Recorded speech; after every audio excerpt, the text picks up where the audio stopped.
Hello, everybody, and welcome to the Stormkeep, How to Counter Everything number 4. We are talking about the Krondspine Incarnate of Ghur, a new model released in one of those little FOMO boxes that Games Workshop really loves doing. Today I'm joined with, as always, my good buddy Mergonk. Hey, how's it going, guys? And a new night podcast store, Jack the Calamitous. And for you One Piece fans out there, that is not a reference, I promise. Hey everybody, how's it going? So How to Counter Everything is an ongoing series on the Stormkeep. We typically look at popular lists and units and factions in the tournament scene. We look at what makes them strong or popular and explain their game plan. We talk about what makes them good, what weaknesses they have, and how you can take advantage of those weaknesses in order to counter them, suggesting strategies for how to beat the armies that these are included in. And in particular, we tend to focus on Stormcast units because we are the Stormkeep after all, so we got to look at Stormcast. The Krondspine Incarnate of Ghur is kind of a weird one. Kind of reminds me of the Bellacore video that we did a while back, because this one has a very particular rule set that is difficult for most players to find because it's inside a single limited release box with a bunch of terrain. So most people aren't going to have access to this, and it has a completely new rule set that we haven't seen in any other unit so far in the game. So it's complicated. It's hard to understand. It's hard to get the rules. And then you have to also figure out how to beat it. And there's only like a very specific way on how to counter these things because of their rule set. So in addition to all of that, it's also a fast and punchy monster. And it can be used by literally any army in the game. So any army that wants a fast, punchy monster, which most armies right now do, are going to be likely to use this thing. And yeah, so we wanted to do a video talking about how you can kill it. So Jack, run us through Incarnates and how they work. Incarnates are we're assuming going to be a series of monsters that are tied to the various mortal realms. When you add this to your list, it is added similarly to the way that mercenaries are, where you add it to your list, but that then uses up all of your allies' slots. And with the Incarnates, when you add it to your list, you assign it to a hero as a unique enhancement. So the heroes can't be a named character, a unique character. They have to be one of the generic heroes from the army. They do not have a wounds characteristic. It's assigned a wounds characteristic of 18 for any ability that needs to reference wounds. Instead, it has a series of states that work similarly to a monster's damage table. It begins the game at level 2, and there are ways for it to go up a level. It caps at level 3. When you allocate wounds to it, you do so normally, and in the battle shock phase, the controlling player rolls 3 dice 6, and if they roll equal to or under the number of wounds that's been allocated, it's reduced its level by 1. If they roll above, then they negate the wounds entirely and it stays where it is. The Incarnate is bonded to a hero as a unique enhancement when you add it to your list. Again, that means that if it's a unique or named character, this cannot be bound to it. And then each Incarnate gives bonuses when the hero is within its aura. We're assuming that the Incarnates or the Incarnates of other mortal realms are going to work this same way. For the Incarnate of Ghur, it's +1 to cast. And if the hero is slain, the Incarnate immediately goes to wild form. While it's in wild form, it's still a part of your army. However, it treats all models on the table, friend and foe, as enemy models, and therefore it has to attack if it's within range. Right, and an important note here is that in Age of Sigmar 3rd edition, just because you are in range to make a pile-in move, like if you're within 3 inches, you can be selected to fight and make a pile-in move, but you don't have to make the pile-in move. The rules very clearly state you can make a pile-in move, but you must attack if you're in range. So that little distinction there is important for a model like this. It absolutely is. Unfortunately, I'm sure it's by design. The range of its melee attacks are 1 inch and 2 inches. So if it is within, like, just at 3 inches or just within 3, you could choose to not pile in, and therefore its attacks would be out of range. Yeah, no, maybe in the future they'll release one that has a 3-inch range attack, which would be a lot more interesting, frankly. Because if it's wild, it's just fighting you every turn. You can't stop it. That would be cool. And like you said, there's probably going to be one for every realm. Or maybe this is a case where they release a cool thing and it seems like it has a lot of potential, and then they just forget about it and never do another one. Well, we have no idea what's going to happen, so we'll see. Depends on how the box sells, I guess. Yeah, for Right. sure. They've probably got at least one more like ready to release in the pipeline, and then probably like the third or fourth one that gets released is dependent on the sales. If I had to guess, because like this is how their production schedule usually goes. They're about 2 years behind, so they're trying to guess what people are going to buy 2 years from now. Which, good luck, man. That's not an easy business model. Especially when there's delays in production schedules and it sets you way, way back. Right. Mm-hmm. So Morgonk, run us through specifically the Krondspine Incarnate of Ghur. That's fun to say. And what players can expect to see when it's on the table. When, as Jack mentioned, this thing works off of levels, and when it gets empowered, when this model slays a monster, or I think eats an endless spell, it's got, like it's not mentioned here, but it can basically use a monster's action to try and eat an endless spell to gain a level. There's something called a domination range, which is, I think, as it goes up the levels, it goes from 8 to 10 to 12, and a domination range is basically a range where it has an aura of all-out attack, or like it doesn't let people retreat. And I think it's a plus to cast for the bonded wizard and a minus to cast for non-bonded wizards within that range. In the bonded state, it can only receive commands like Jack mentioned from the bonded hero. If it receives all-out attack, every friendly unit within domination range, wholly within domination range, also receives the command. If obviously if they have not received another command. Like I said, the bonded hero will probably have a +1 to cast, dispel, and unbind, and any non-bonded hero will have a -1. The wild form is a +1 to hit, which means when it goes wild, you don't need to issue commands to it anymore, which is really neat. And it can run and charge, but it must charge if it's within 12 inches of any enemy unit or friendly unit or endless spell. However, like this never really comes up because once it starts running and charging, you can pretty safely put it outside 12 of any friendly models. So if you're careful with this model, it's actually better to have it in wild form sometimes. You're going to lose out on the aura because you can't issue commands to a whole bunch of units, all-out attack being the command. But it just becomes a sort of more independent monster piece on the field. Inflamed Savagery, like I said, within domination range, can reroll, run, and charge rolls, cannot retreat, and like I said, the wizards that aren't the bonded wizard have a -1 to cast, unbind, and dispel. So all in all, pretty decent monster. Has some cool and interesting buffs, some cons, but really you can mitigate those with great positioning. The next thing is Arcane Predator, which you basically finish a charge within half an inch of an endless spell. You use the Devour Endless spell instead of another monster's rampage, and I think the way it goes is you pick one endless spell within 3, roll 2d6, and if you roll over its casting value, you dispel it and you gain 1 level. But if you miss it, if you fail on that roll, you lose a level. The good thing to note about this is you cannot cheat the Incarnate by casting your own endless spell and having the Incarnate eat it. It must be cast by enemy wizards, which I don't think is an FAQ target. I'm of the opinion it's not an FAQ target. The FAQ target would be if the wizard cast it when it was friendly, and then that wizard is dead. Was the spell cast by a friendly wizard or a dead wizard? Because it's no longer on the field, so is it affected by abilities of models that are on the battlefield? It's like this weird gray area. So that's what the FAQ note is there for. Okay. Oh, that's fair. Yeah, that's a good target for an FAQ. But yeah, I think all in all, just you'll probably never be using this because endless spells generally outside of Umbral Spell Portal aren't that common in the meta currently. And maybe that'll change now that Nighthound's coming out and Sylvanet's coming out.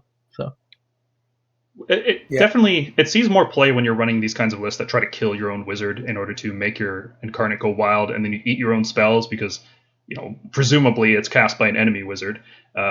That's kind of its main use. Most players just typically don't use endless spells, and the fact that you risk losing a level if you fail that roll, and there's no way to re-roll this or add anything except your current level, so you're rolling 2d6 plus 2 over the cast value of a spell, there's still a decent failure chance. And once we get into the mechanics of how this thing fights and then takes damage, it's really brutal if you ever fail that cast or that devour roll. Mm-hmm. So what is the Krondspine good at, and why do people care so much? Well, first off, it does a lot of melee damage. A really decent chunk of melee damage with high rend and good accuracy. And it does scale based on its level. So, for example, here we've merged the damage, the attacks and damage characteristics together just to get an idea of how much damage this thing's going to do. You can see at level 2, its claws are going to do 16 damage at 3s and 3s, rend 2, and its fangs are going to do 12 damage at 3s and 2s, rend 3. These are both very accurate attacks, especially because this guy will most likely be getting +1 hit from all-out attack. So these are going to be on 2s and 3s or 2s and 2s with good rend values. So these are decent attacks, right? It's about 28 damage right off the bat, and if you manage to eat it in the spell or kill a monster, it's going to scale up. And that's not something to sneeze at. The way Incarnates work is they lose levels rather than dying. And since they start at level 2 and you have to reduce them to level 0 in order for them to be removed from the board, that means they require a minimum of 2 turns to kill. Because you have to roll in the Battle Shock phase on your opponent's turn, and then you have to roll in the Battle Shock phase on another turn after that.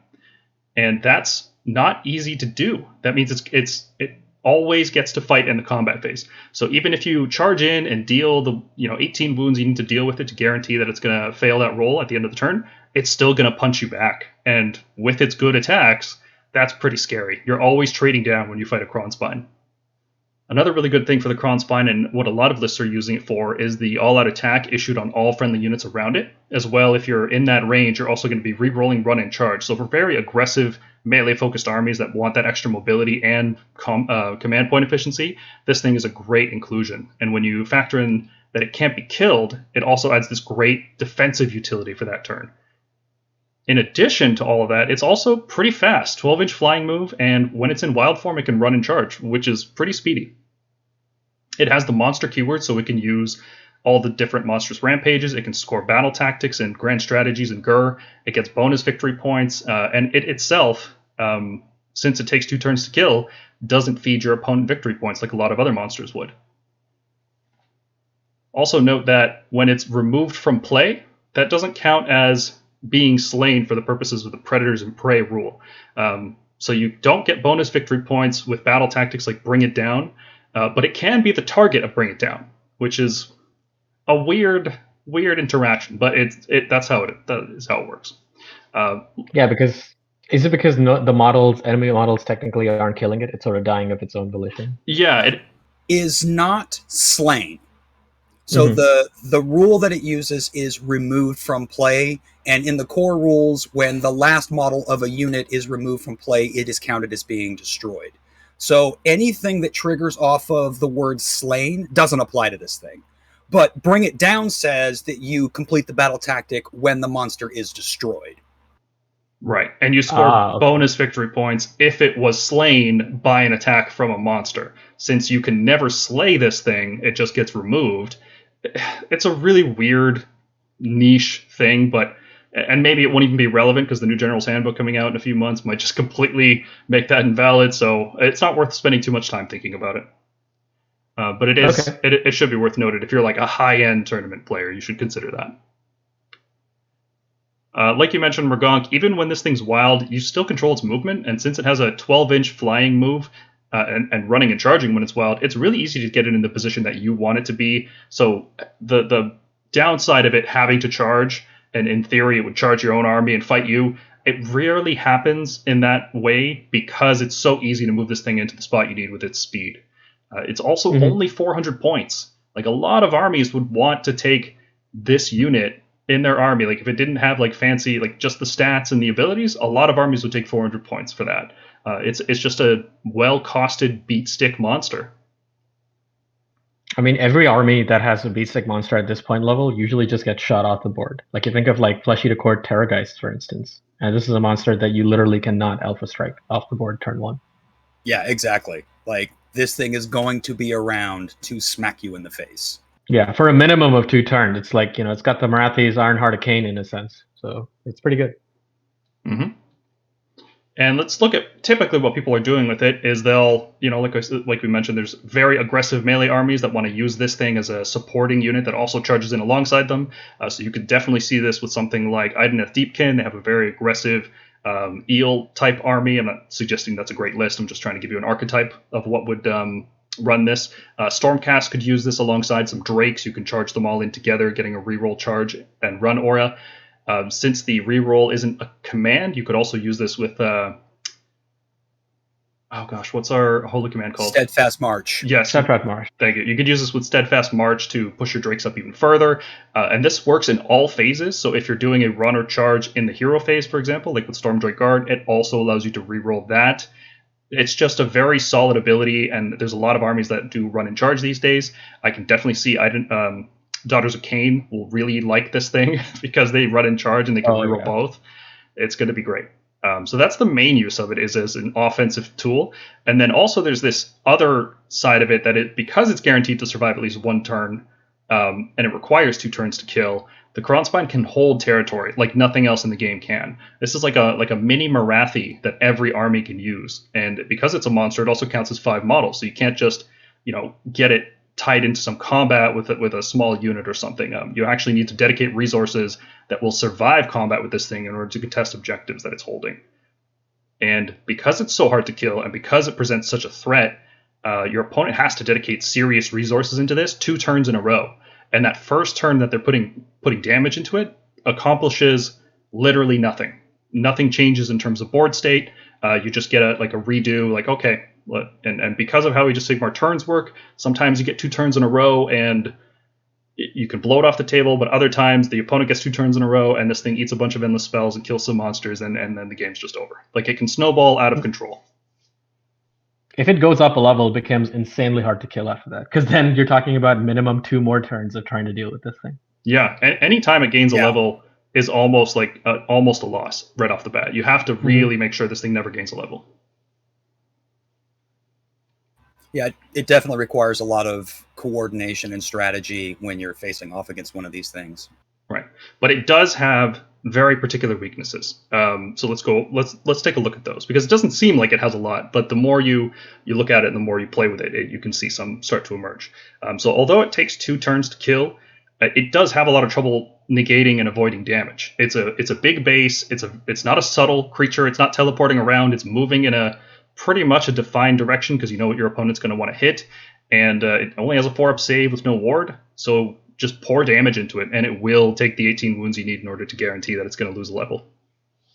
Another big weakness with this thing is that it only does melee damage, which doesn't seem like a weakness, but when you consider a lot of armies that would want to use this don't necessarily just want to spend 400 points on more melee units. They might want to bring something like more sharks for shooting or more bow snakes for shooting. If you have options for shooting, you need to bring them in order to tear down screens. Like, this doesn't give your army anything it doesn't already have, because every army can melee.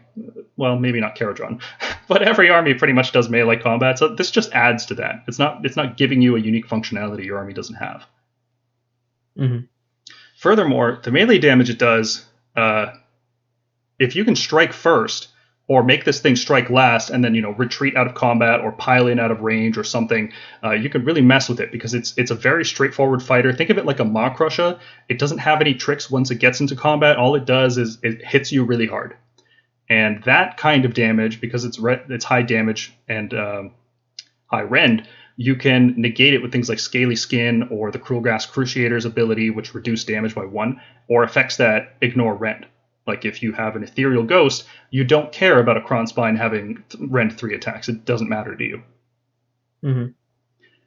Another weakness here is that it doesn't have a 3-inch range weapon. It's limited to its 1-inch and 2-inch weapons, which means you can put a unit 2.5 inches from your front line. The Krondspine will charge in, fight the screen, and then your next unit can riposte immediately from 2.5 inches away. And it's not a hero, so it can't use Heroic Recovery or their Finest Hour in order to try to heal up some wounds between turns.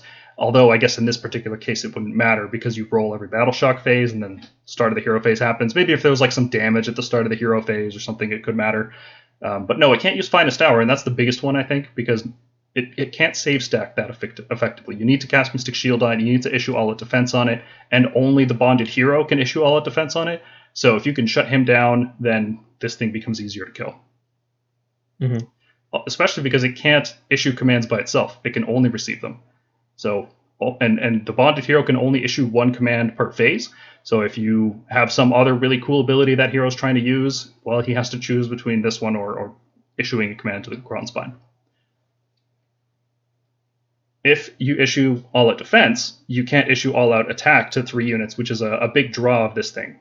Thinking about how Ironjaws can issue all-out attack or all-out defense to multiple units at the same time, this guy can only get that effect from all-out attack. It's not a defensive boost at all to bring this guy.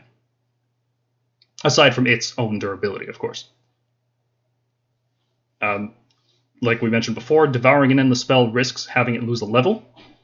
It itself cannot retreat, so it can get stuck in bad combats. Like if this guy gets stuck fighting a 1+ save Star Drake that's re-rolling saves, it's going to have a bad time because it's not going to do any damage. It has a fixed threat range of 12-inch move plus 12-inch charge, which means if you deploy 24 out of 24 inches on turn 1, it does nothing on turn 1. So that's actually quite a lot lower threat range than something like a Mock Russia or Idoneth Deepkin with their additional speed. It's until it goes wild, it's actually not that fast. It's fast, but not so fast that you can't avoid it on turn 1. And it doesn't fly, does it? It does fly. It does fly? Okay. That somewhat helps because like 12-inch, like we think of 12-inch range, like it's fast, don't get me wrong, but like that's the range on a lot of the Stormcast things like chariots and stuff. And that's a decent threat range, but the ones that are really fast in this game probably have like 16-inch moves or 14-inch moves. Yeah. Those are threatening. It's usually something like 10-inch plus run in charge or serious bonuses to run in charge or 14 inches. 10 to 12 inches is a weird area. Mm-hmm. It feels fast, but not fast enough to reliably charge on turn 1. And when a game is usually decided by the bottom of 2, that deployment and being able to charge on turn 1 is really big. So if your opponent could just deploy 24.1 inches out and your Krondspine gets no damage output on the first turn, that's a lot of points. It's not doing anything. And it's not maneuverable. Like, this thing is on the 130 millimeter base, the same one that like the Terrorgeists are on. And the Guardian base, basically. Yeah. Yeah, basically. Because it's so big, the fact that it can fly doesn't really come into play. Because its base is so huge, it can't clear models effectively other than to sort of wheel around them, which is something all units can do anyway. Yeah, the flying kind of helps it, get through terrain and things like that, or moving past your own units. But in terms of moving around enemy units, the 3-inch exclusion zone kind of puts a stop to that. Mm-hmm. Now, it also doesn't have any bonuses to pile-in distance, and with its only 1 and 2-inch attacks, it's very predictable. So when you combine the fact that it has a predictable movement and a predictable combat, you can, not easily, but you can definitely mitigate your losses against this thing. You can make sure that it's fighting something weak and disposable that you can just throw away later.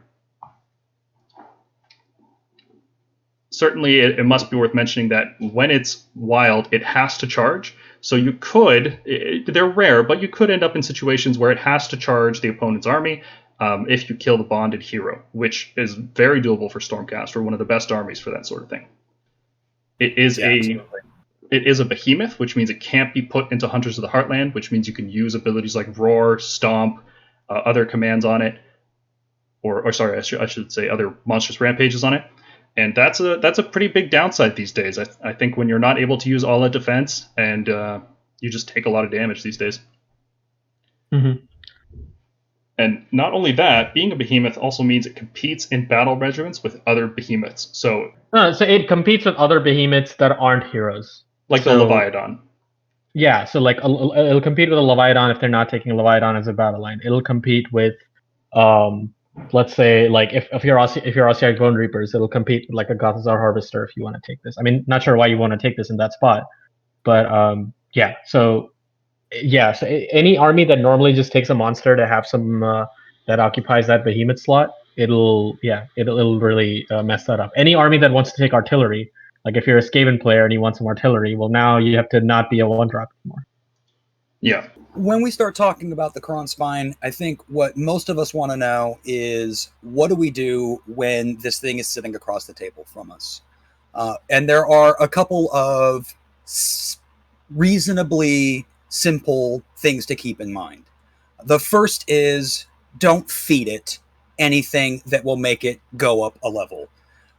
Don't run your monsters, your Stormdrake Guard, your Star Drake, your Toralon into this thing if you are not absolutely certain that you are going to survive its counterattack. Because every level that it gains is another turn that this thing will be running around the table and attacking stuff. And as we discussed previously, once it goes up to level 3, that's pretty much going to be an entire game of it rampaging across the battlefield. When you are assessing whether or not you should put damage into this, remember that because it's 3d6, you're looking to max out at 18 wounds.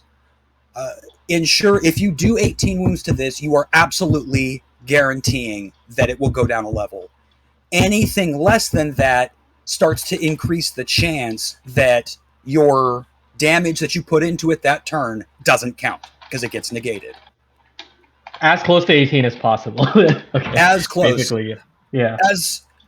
There's a lot of discussion about doing at least 11 wounds to get you a 50-50 chance.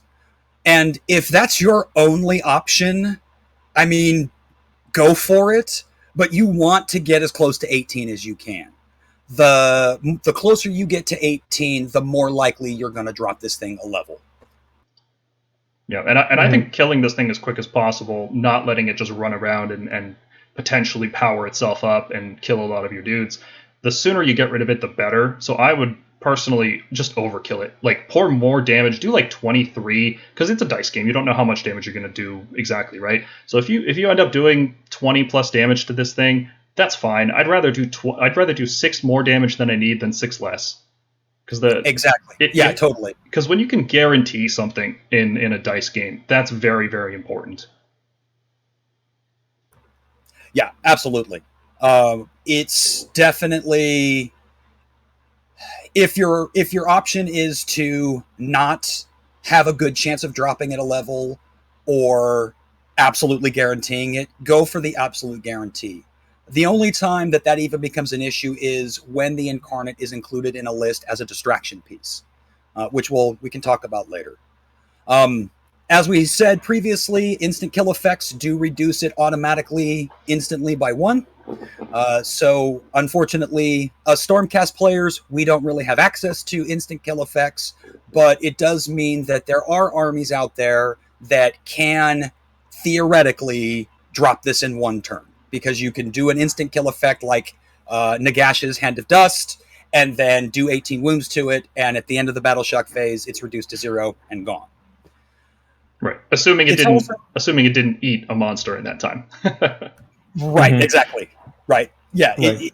You're going for broke, because you're trying to get something like Umbral Spell Portal off, get the instant kill spell or effect off, and then do enough damage to it and not give it a monster. There's a lot of sequential things that you have to do to try to kill it in 1 turn. I honestly don't think we're going to see that very often. That's like doing 4 damage to it and the player failing the roll. Like, it's going to happen. It's just going to be super rare. Yeah, I remember when the new Kroak War Scroll came out, and he's got that new effect where you roll based on the number of wounds he takes. First roll I ever did with Kroak in a game. I built the model, I put it together, I was really excited. First spell, miscast, take D3 mortal wounds, fail all of my rolls to pass them off to the Saurus Guard, fail all of my ward rolls, and then I make the roll for Kroak, and he dies instantly.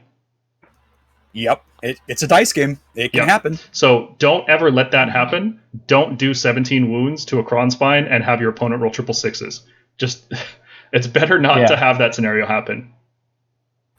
Yeah, absolutely. There's just, unfortunately, there may not, it may not be a situation where you have that option. If you have the option, take it, unless there is something of much greater priority that you need to deal with immediately. But at that point, you're making choices about what is going to kill you. And then, as we've talked about, this thing doesn't go down a level until the Battle Shock phase, which means if you put melee units into it, it will get a chance to hit back, which means you're better off hitting it from range if at all possible. Its damages don't degrade, so it will hit you as strong as it started until the end of that turn. And only the most durable units, whether that is because they're ethereal or they have a really powerful ward save or they have saves stacked to oblivion, are going to be able to take a hit from this and survive. Yeah, it's generally a good idea to try to pour as much damage into range as possible. Let's say, looking at our Nagash scenario earlier, if you try to cast Hand of Dust while you're engaged with melee with it, it might lose a level immediately, but then it will probably kill Nagash in combat and gain that level back, and then it won't die in the Battle Shock phase, even if you did the 18 wounds you need to slay it. It's always better to pour damage into it from range because of how much damage it does itself. And any time it's in melee, you're risking it. The player getting a double turn and it running over your screens and then flying and charging a monster and gaining a level. It's really rough. So playing defensively, treating this thing with respect is generally better. And whatever you don't run all dragons into this. Yeah, avoid storm drakes, or at least don't put them anywhere near it until it's dead. Yeah. Scions of the Storm is your friend. Whatever melee units you send into combat with this thing, if they're not, like +3 save protectors, be prepared to lose those units. So, if you shoot at it one turn and then the next turn your shooting doesn't do quite enough damage, you can charge in with some stuff into the last few wounds. That's a fine strategy. Just remember, those units are probably going to die. So, how to counter the Krondspine Incarnate? So, always keep focus on the battle plan. Remember, this model isn't slain, so lowering its level and causing it to be removed from play is not going to score you any battle tactics. So don't overcommit. Remember, you still need to take objectives in order to win, and this thing counts as 5 models on objectives, but can score bonus victory points for your opponent based on any objective or battle line killing things that they have to do in Ghur with a monster. I guess we're waiting on the FAQ if Bring It Down actually does work with the Krondspine being removed from play. Paul, do you want to just expand on this? It should. I think we talked about it earlier. Because it's removed from play, it is destroyed, because that's how they define destroyed in the rules. But it's not slain. So, if you use Bring It Down specifies if this monster is destroyed, you score it. Then it also specifies if it was slain by a weapon, you can score an extra victory point. That part won't work because this Krondspine is not slain. Hopefully, we get an FAQ about this thing soon. Mm-hmm. Okay, and then when the hero is slain, the hero that it is bonded to, the Incarnate goes wild immediately. Now, unfortunately, this doesn't mean that the controlling player or the owning player loses control of it. It just means that it can charge the closest enemy unit, but this thing can run and charge. So if your opponent's smart, they'll keep it out of that 12-inch charge range that it's out of the 2d6 charge range is another way to put it. The weird thing is, if people are playing for the domination range on this thing, which is the non-retreat in charge and the aura +1 to hit, they have to keep everything closed, which is sort of like a good thing and bad thing. It means that if it does go wild, it's more liable to also charge its own friendly units and attack them. But it also means if you put this model in the middle of your army, then the opponent's army has to attack your army and this thing too. So that it's sort of a trade-off you do when you position this model anywhere around your army. And then I guess because this thing prevents retreating, it means the enemy units that it ties up are pretty much, if they're alive, they're going to be tied up the next turn. They're not going to be able to. So if you're a Nighthaunt player, for instance, who loves stacking a Wave of Terror every turn with retreat and charge, you're not going to be able to do that. And that's a really pretty useful ability. It can work against you if you're stuck fighting chaff, but if retreat and charges for an IDK, like Idoneth Deepkin player, Nighthaunt player, or your thing, then you're not going to get to do that. Yeah, we actually have a really good example of that exact scenario coming up later in this video. this is about how to countering the Krondspine Incarnate of Ghur. Ooh, that's tough to say. And yeah, so when you think about units, Paul, I'm thinking protectors myself, but we're not really dropping anything that doesn't have a 2-up save, are we? You can have some things with a 3-up save survive. I mentioned a Star Drake earlier. I think a Star Drake with Finest Hour, with all out defense, with all these different effects, could survive a combat with this guy. It is risky because if you don't, like if it has extra things fighting you that can weaken you down, and then the Krondspine gets the final blow, it powers itself up, which is rough. I think it's fair to assume that the Krondspine is going to deal 20 plus damage by itself against even 3-up saves. And it's probably not going to be fighting by itself. It's because of its effects, it wants to be surrounded by other aggressive melee units. So it's not like you're fighting 2,000 points against a Krondspine. You're fighting an army that has a Krondspine in it. So it's not a simple matter of just put one unit in its way. But we definitely recommend putting units in the way. If you've seen our Stormkeep number 9 video, Tactics and Terminology, you'll know all about the hammer and anvil tactics. You'll know about the riposte. If you haven't seen them, I highly recommend checking that video out. If you're a new player, I think it's very useful. And what you want to do is put a cheap disposable unit up front, and then something that has a powerful counterattack immediately behind it, just outside of the 2.5-inch range that we specified before, because the Krondspine can only hit something within 2 inches. So if your hammer unit behind your screen is outside of 2 inches, it can pile in because it's within 3, and then it can fight immediately. And that's a good way to put extra wounds on this thing. I highly recommend using any range damage that you can. If you have really long range damage, like if you have some Long Strike Raptors or even Skybolt Bow Adjudicators, you can try to snipe the Bonded Hero and make this guy go wild. Any effects that reduce damage taken, like the Seraphon Scaly Skin or the Cruel Gas Cruciator, those can be really helpful in minimizing the amount of damage that the Krondspine can do. Instant kill effects are very useful against it, like Nagash's Hand of Dust, because they can immediately reduce its level by 1 outside of the normal Battle Shock roll, and then you could try to kill it at the end of that turn. Monsters, especially ones that are behind screens, because you don't want to expose them to the Krondspine. Monsters within 3 inches can use Roar on this guy, because it can't be in Hunters of the Heartland, so it can always get roared. And if it can't use commands, that means or it can't get all-out attack or all-out defense, and that's very, very useful. Any abilities that deal damage on death actually seem to be quite effective on the Krondspine because it doesn't trade well. It does a lot of damage, but it takes a lot of damage at the same time. Now, its main defense is trying to kill you before you can hit it. So if you have effects like Blaze of Glory from Stormcast that can deal a bunch of mortal wounds to it after you die, those little chip mortal wounds can add up and be actually quite effective against this guy. If you have an effect like on a 4-up you fight on death, that's also a pretty good effect to have against this thing. Mm-hmm. Let's take a look at a scenario where the Krondspine is being used to buff the enemy army. So you can see these are just a standard kind of Dawn of War style deployment. On the opponent's side, the red team up top, you can see that he's got a Krondspine in the middle there and a bunch of units wholly within 10 inches of the domination range, 10 inches being level 2 domination range, that's what it starts with. And these units are within 3 inches of the Krondspine. So in a situation like this, what we would recommend is to snipe the Bonded Hero.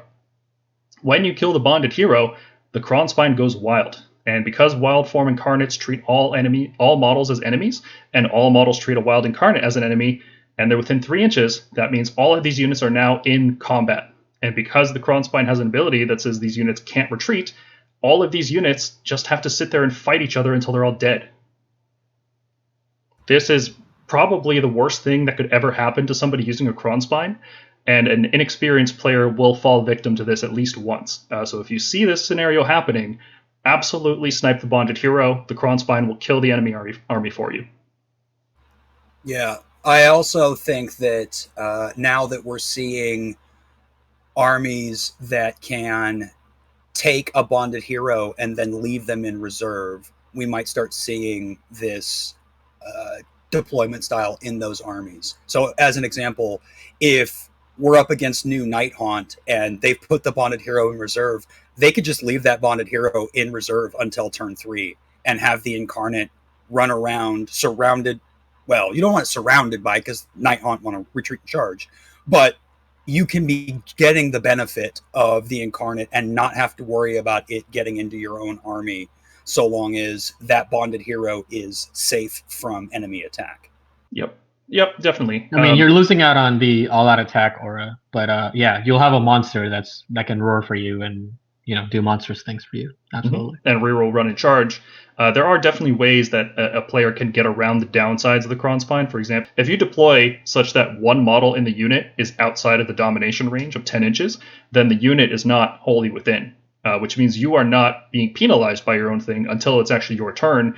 Then on your turn, you move in such a way that when you finish your normal move, you are wholly within 10 inches, so you can reroll charges. And then when you finish your charges, you try to pile in such a way that you are outside of the domination range, so that you can still benefit from the all-out attack, but you don't get penalized by the inflamed savagery preventing you from retreating later.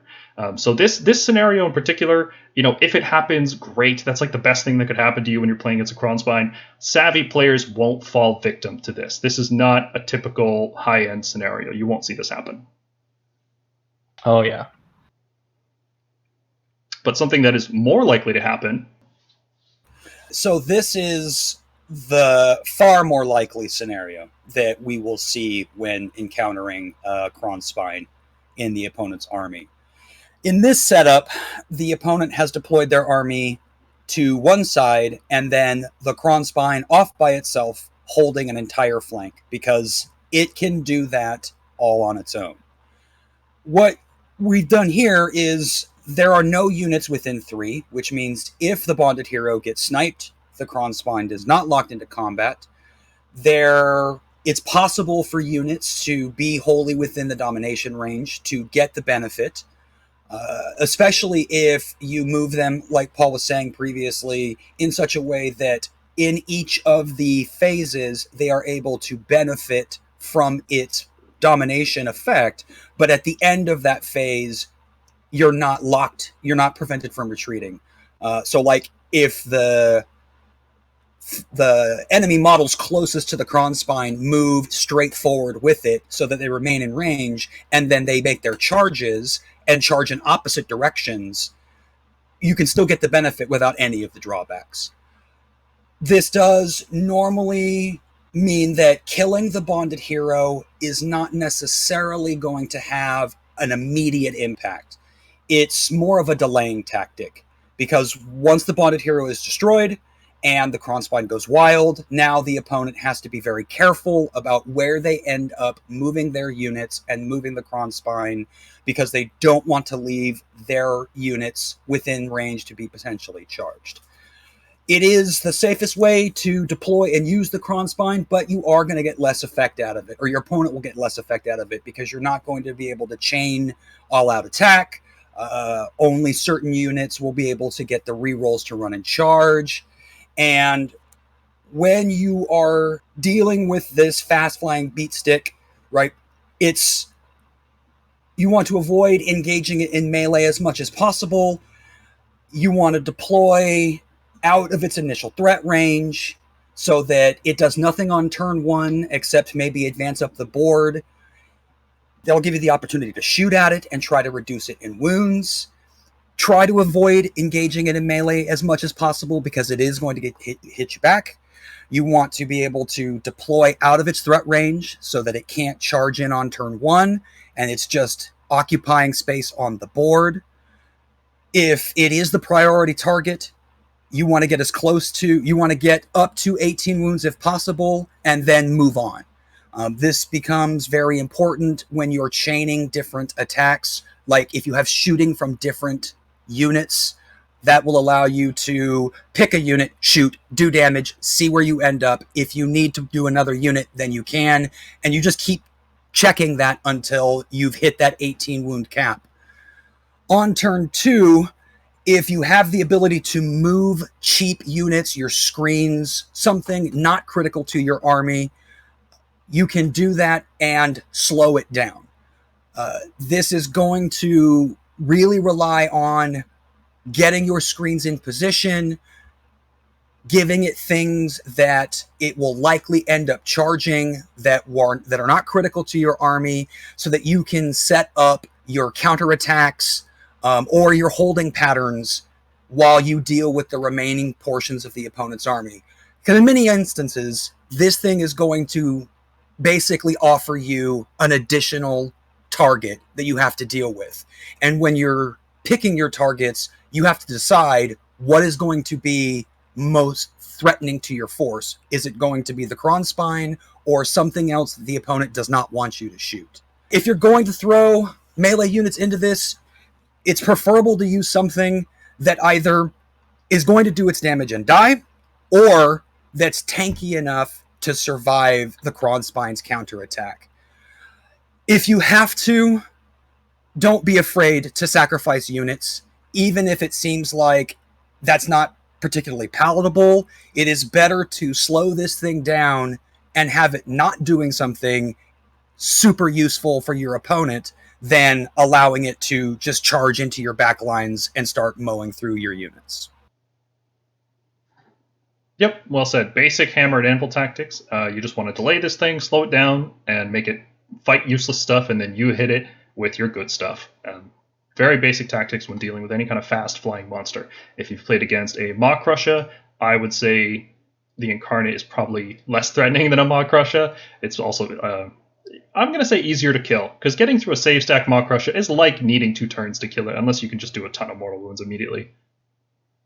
So let's take a look at an in-game example of luring a Krondspine. So Jack, this was a game you played. Why don't you run us through it? So these are photos that I took at my final game in the last GT I was at. You can see in the left photo is how my units ended up being redeployed and screened. And on the right is where the Krondspine ended up. I believe this is on turn 2. Now, the opponent deployed the Krondspine in that sort of case 2, where his army was on the left side of the picture and the Krondspine was off by itself on the right. On turn 1, my Raptors shot the hero off the table, causing it to go wild. And from that point on, the Krondspine was basically off on the right side, my right side of the table, for multiple turns, just occupying space. When it finally did get in on going into turn 2, you can see in the left photo, I've got my Vindictors next to my little box of dice, and on the right photo, they are gone. And what we needed to do was, I did not want the Incarnate charging into my heroes and my tanky Dracothian Guard units, or bypassing them and getting into the Raptors. So as the Incarnate moved forward, my Vindictors redeployed, and rather than trying to redeploy out of range to charge, I instead redeployed them as a speed bump. And the thought process was, unless my opponent rolled exceedingly well on his charge roll, he was facing a choice between charging a 130-point unit that was there to die, or ending up charging his own units because he couldn't get to anything else. And that is a strategy that you can use to buy time. Because if you can stop the Incarnate from moving where your opponent wants to, block it off, or force it to be very careful about where it positions, you can create zones of exclusion where your opponent will not want to move the Incarnate. And because it's under their control, you can effectively guarantee areas where it won't move, and that will give you breathing room to then do things like move additional units into screen or move your units away. Right. So here, just to summarize, you've got these Vindictors sitting around.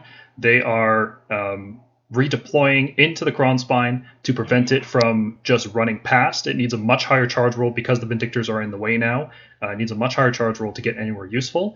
And the time that those Vindictors bought you gave you the time you needed to reposition your units so that you could basically do it again by dropping another unit in from reserve and repeating that process.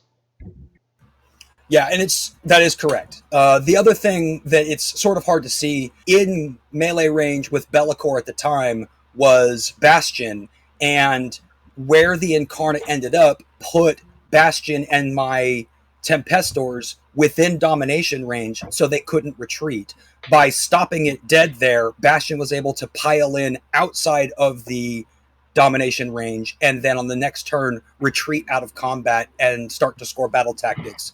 Because anyone who's fought Be'lakor, who's chain summoning plague bearers every turn, knows you're not killing it. Right. I like that. That's sneaky. Piling out of the domination range is clutch. All right, so let's talk about some good units for Stormcast in particular to use. We've talked about effects that are just generally good. Unfortunately, Stormcast don't have access to instant kill effects. We don't have access to damage reduction effects like the Seraphon's Scaly Skin, and if that ability still exists when this video is live. But let's talk about some good Stormcast units. So right off the bat, I'd say Liberators are up there. They're like one of my favorite units to use for this kind of strategic purpose when you just need something that's cheap, something you don't need for the rest of your battle plan, something that just gets in the way of melee units, and sometimes even survives a combat and does it for 2 turns in a row because they do basically have a 3-up save. So Liberators are great. Krondspine hates fighting them, so feed it as many Liberators as you can.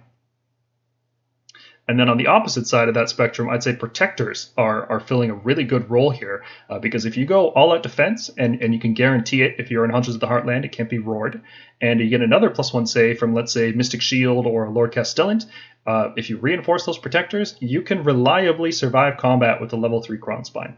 That's the max damage it can do, and Protectors are just shrugging it off, which is just great. They are slow, so any list that's using them, you have to really tailor the rest of your list. But in a vacuum, Protectors are a fantastic unit to have against units exactly like this that are trying to charge into your ranks. Protectors just laugh it off. Annihilators are very similar to Protectors because they have a 2+ save as well. But the difference is that with a Lord Imperatant, they can be deployed, more than 7 inches away and reroll a charge. So pretty reliably, you can tie it down anywhere on the board. So right off the bat, if you're very clever with your positioning, you can charge into combat with a squad of, let's say, 3 or 6 Annihilators, tie down the Krondspine, pop all-out defense, and hold as much of the enemy army in place as you can, while you maybe get fancy and you snipe the bonded hero, and now everything there is just fighting to the death. So that it could be a very useful tactic. Now, obviously, Annihilators are not the best units right now to use in every list, but if you happen to have them in your army, then that's a pretty good matchup, I'd say.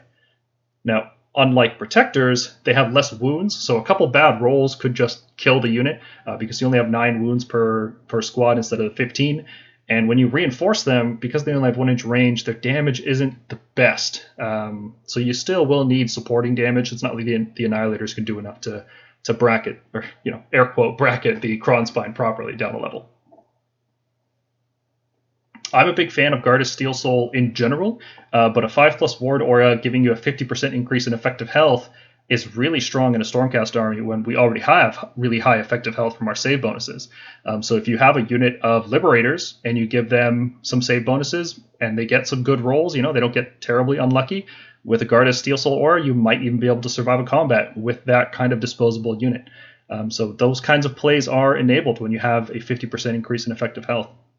Your screens are probably going to die, but maybe they won't. And maybe some of your more durable units, like if you have a squad of Stormdrake Guard, maybe the 5-up ward is what you need in order to survive a combat with the Krondspine. I still don't recommend fighting Krondspine with Stormdrake Guard, but if you're in that scenario, it's good to have Gardas. Mm-hmm. In terms of shooting output, I would recommend the Judicators with Boltstorm crossbows the most. They have the highest damage output from any Stormcast shooting unit. When you double reinforce them and give them all-out attack, 1 volley will deal about 20 damage to a 4+ save, which is more than enough to kill, or let's say de-level a Krondspine with 1 volley. And that's a really good use of your resources. Now, that is an average roll. Sometimes you might roll a little bit lower, so it's a good idea to have like a backup shooting unit, like maybe like a Knight Judicator or some light mortal wounds here and there. And the big downside of the Boltstorm Judicators is that they have a shorter range. They're only 18 inches, which can make it very difficult to hit the bonded hero. And if you're in range to shoot the Krondspine at 18 inches, it is in range to charge you. So you absolutely have to have screens because this thing's guaranteed to survive that 1 turn. So you better drop some Liberators in front of these guys to protect yourself. Judicators with Skybolt bows are an interesting alternative to the Boltstorm crossbows. They have a little bit less damage, and I think you might need more supporting shooting in order to make them work, but they have longer range, which means the Krondspine can't charge you until after you shoot it, because 24 inches puts enough distance there. Probably still want to bring screens, but the longer range does make them better for trying to snipe down the bonded hero. And then naturally, the Vanguard Raptors with long strike crossbows. They have the longest range, 30 inches. It means the Krondspine needs 2 turns to get to you. Even when it's running and charging, it's not going to get you unless it happens to roll a 12 on the charge and it's perfectly in range and there's nothing in the way. So that kind of range is very useful from a tactical perspective. The long strike Raptors have a very small footprint, which means it's very easy to get the models in range to shoot, both regular shooting and if you're doing an Unleash Hell. You can even pour some damage in there on that. On your enemy's turn. They have lower damage than Boltstorm crossbows, overall, but they are more reliable because they're on 3s and 2s with Ren 2. That just means you're less likely to roll low. They have higher Rend, and they deal mortal wounds on hit rolls of 6. Now, they only deal about 15 damage to a 4-up per volley, so you will need additional shooting support, but it's very reliably 15 damage. It's not as swingy as the Boltstorm crossbows. Another great unit that's I really love against the Krondspine Incarnate is the Knight Judicator. Ren -3 cuts through the save. 30-inch range means there's a good chance you'll get 2 volleys off, especially if you get the double turn. You can also take down the bonded hero with it with a bit of luck. With an all-out attack, you can hit on 3s, wound on 2s. Maybe not on its own, but yeah, in conjunction with other Knight Judicators or maybe a squad of Judicators and Raptors, it can really help reduce the impact of the Krondspine Incarnate or its bonded hero on the field. And the same goes for Tempestors.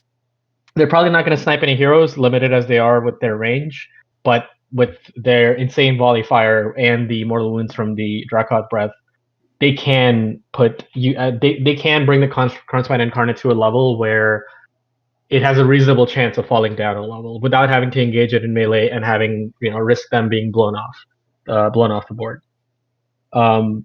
You can also really hurt the Krondspine Incarnate using Unleash Hell by sitting this unit behind a unit of Liberators.